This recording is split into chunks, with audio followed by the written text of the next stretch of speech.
त्रैगुण्यं च महासूरं ब्रह्मविष्णुमहेश्वरं महापापहरं देवं तं सूर्यं प्रणमाम्यहम्। बृंहितं तेजसां पुञ्जं वायुराकाशमेव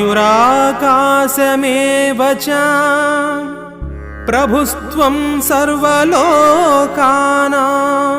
तं सूर्यं प्रणमाम्यहम्।